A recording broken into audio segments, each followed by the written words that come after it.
Oi, professor. Esse é o meu trabalho. Eu escolhi o tema o discurso de ódio nas redes sociais para fazer minha análise quantitativa.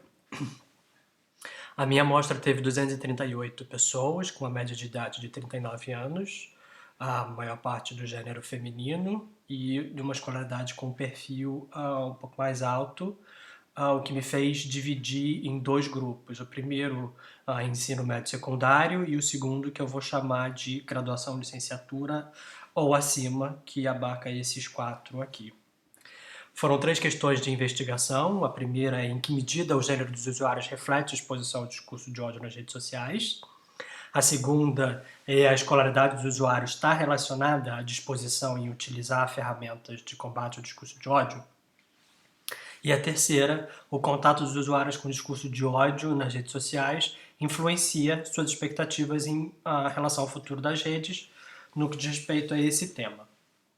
A metodologia usada foi análise quantitativa, né? Um questionário do Google Forms foi enviado virtualmente para os participantes e nesse questionário eu usei as escalas Likert para avaliar a frequência deles em relação à exposição ao discurso de ódio, né?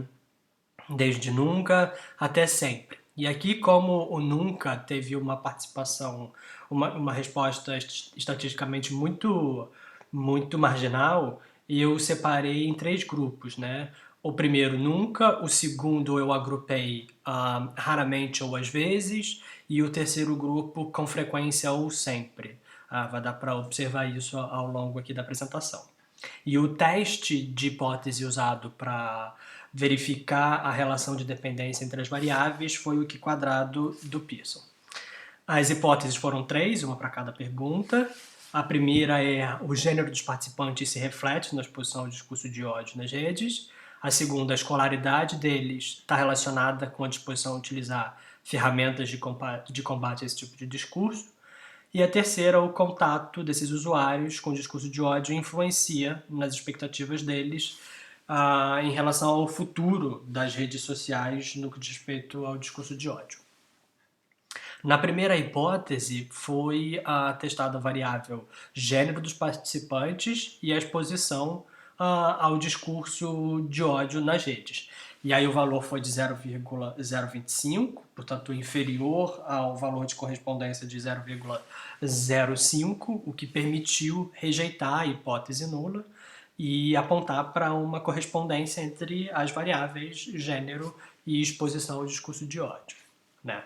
E aí quando a gente olha os números mais de perto, 72,8% dos homens, eles responderam com frequência ou sempre para essa pergunta, com que frequência eles se deparam com o discurso de ódio, enquanto que as mulheres responderam, foram 55,4%.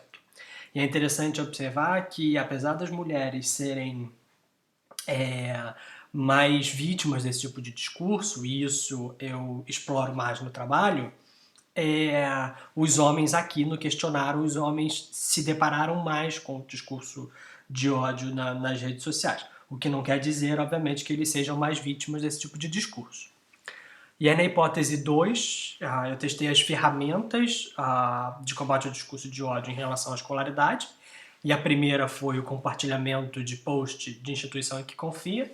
Aqui o valor foi 0,106, o valor P, o que, portanto, não é possível rejeitar a hipótese nula. Mas quando a gente olha o número, os números aparecem uma coisa interessante, que é que as pessoas de ensino médio secundário, 61,5% delas disseram que não compartilhariam esse tipo de post, enquanto que 32,9% das pessoas de graduação ou acima responderam a mesma coisa, o que mostra uma certa resistência deste grupo, ensino médio secundário, a utilizar essa ferramenta de combate ao discurso de ódio.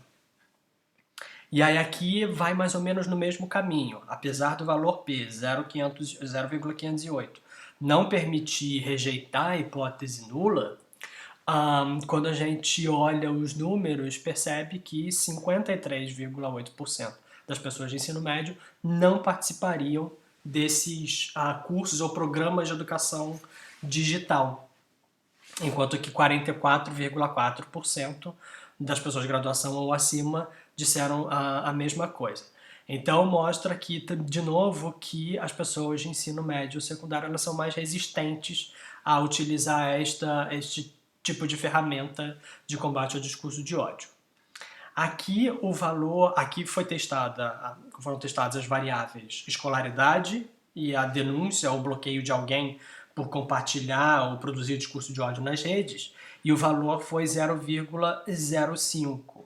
Portanto, rejeitou-se a hipótese nula e aponta para uma correspondência entre as variáveis, né? E aí, quando a gente olha os números, as pessoas de graduação ou acima, 81,3% dela disseram que já denunciaram alguém por produzir ou compartilhar esse tipo de discurso na rede. Enquanto do ensino médio secundário foram 53,8%.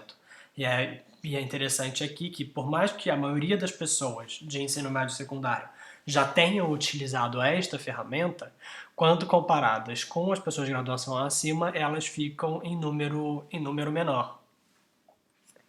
E aí aqui a última ferramenta testada, que foi reportar ou denunciar o post por conta de discurso de ódio, o valor foi de 0,111, que não permitiu também rejeitar a hipótese nula, mas vai no mesmo caminho, né? As pessoas de ensino médio secundário, em relação às pessoas de graduação ou acima, elas utilizaram menos essa ferramenta de reportar ou denunciar um post nas redes sociais. 46,2% contra 72,9%. O que é interessante observar aqui, além do fato de que as pessoas de ensino médio ou secundário, pelos números, tendem a utilizar menos as ferramentas de combate ao discurso de ódio.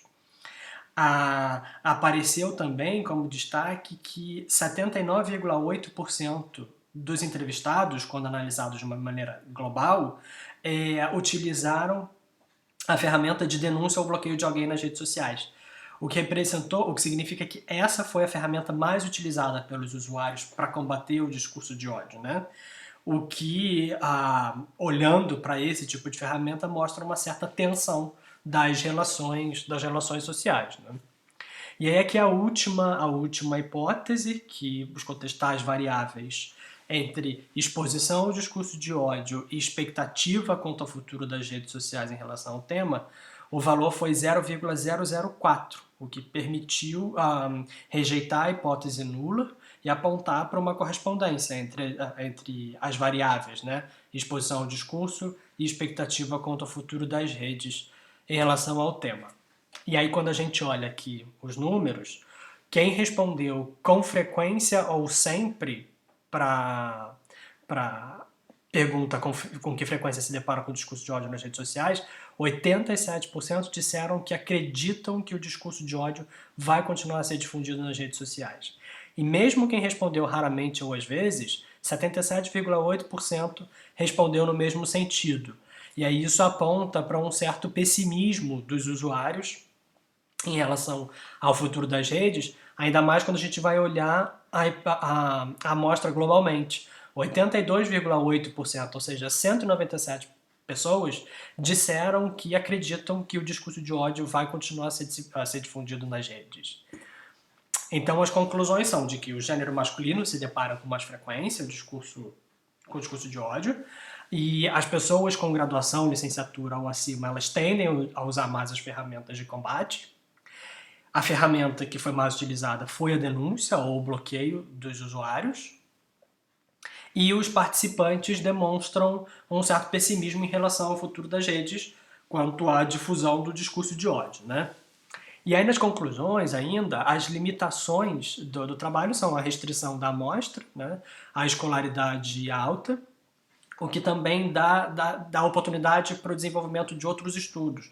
Por exemplo, compreender melhor como é que as pessoas, por exemplo, de ensino médio e secundário lidam com as ferramentas de combate ao discurso de ódio, né? E a pertinência desse trabalho é justamente porque ele pode contribuir na elaboração de políticas de conscientização, de combate ao discurso de ódio.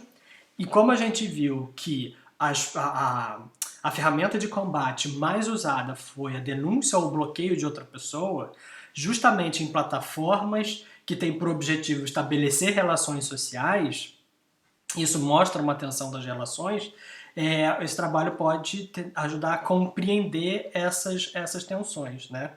Enfim, essas questões elas são exploradas mais no trabalho, mas em linhas gerais é isso. Muito obrigado.